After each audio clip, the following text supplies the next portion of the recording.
The NCAA has the Clearinghouse. The Clearinghouse is set up for a minimum. There is no excuse for anybody in this room. I don't care where you come from, what your situation is at home. There is no excuse not to have a 3.0 and 1,000 on your SAT. There ain't no excuse. So it's on you, because at the end of the day, whatever you do good is on you. So if you don't want to put in the time or effort, every single school here has resources for you to do good in this stuff in. For you to get a good test score, if you to get good grades. And if you ain't putting in the time and effort in that, as a college coach, why am I going to trust you to put in the time and effort? I'm going to give you a scholarship for $200,000. Why would I do that if you're not going to put in the time and effort to get good grades in high school? What makes me think you're going to do it for me in college? College football has turned into a business, and that business is to win. And it all starts with you getting good grades. Grades turns into trust. Grade turns into respect. Grade turns into, I know you're doing what you're supposed to do when you leave school and go back home. This is called a 48H form, okay? The 48H is developed by the NCAA, which NCAA Clearinghouse. Anyone that from high school that wants to play college football or go to college to play sports has to register with NCAA Clearinghouse. Every school in the country has a 48H form. The 48H is core classes. So guys, they're going to take out PE, and they're going to take out all these classes that aren't English, history, math, science, social science, okay? And they're going to have you your top 16 core classes, okay? 4 English, 3 math, 2 science, 2 social science, and then there's some others which you can put in, foreign language, computers, and some other classes you can put in. But they're going to take 16 of your top classes, and what they're going to do, an A gets 4 points, okay, and an F gets 0, and a D gets 1, and they're going to divide the 16 cores with that, and they come out with your core GPA. It's called a core GPA. That core, they have a sliding scale with the test. Your ACT, SAT test score now has to, but the point is that is the low. In my opinion, everyone in this room shouldn't have to worry about that test, that scale. What they should have to worry about is college admissions. The NCAA makes a minimum.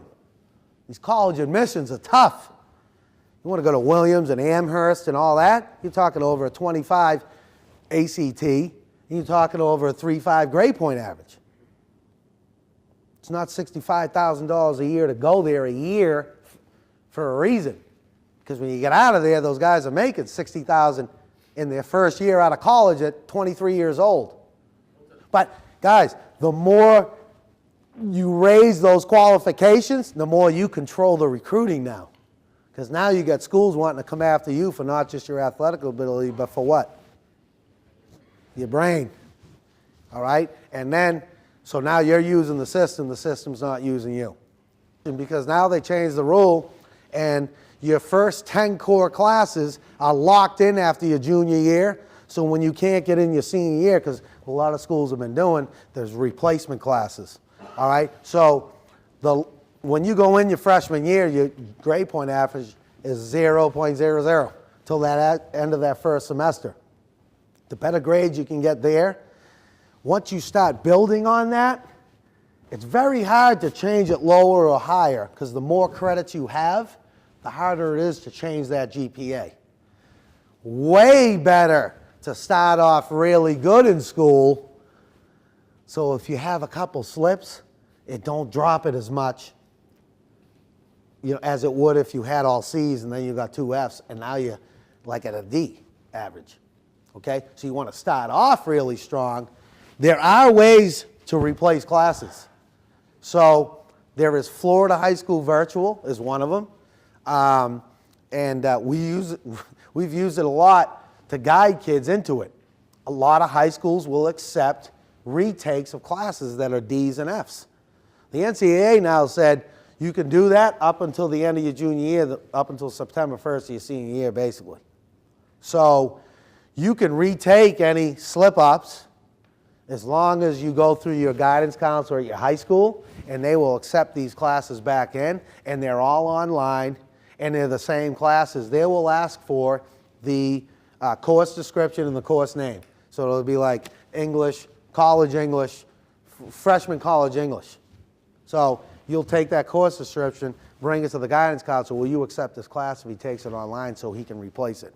And that's one of the ways, because there are issues sometimes, and they understand that, so you can now retake. But what has happened is people have taken advantage of that, and they get through their senior year, and all of a sudden they're not going to qualify, and they take 12 online classes to get eligible to now qualify.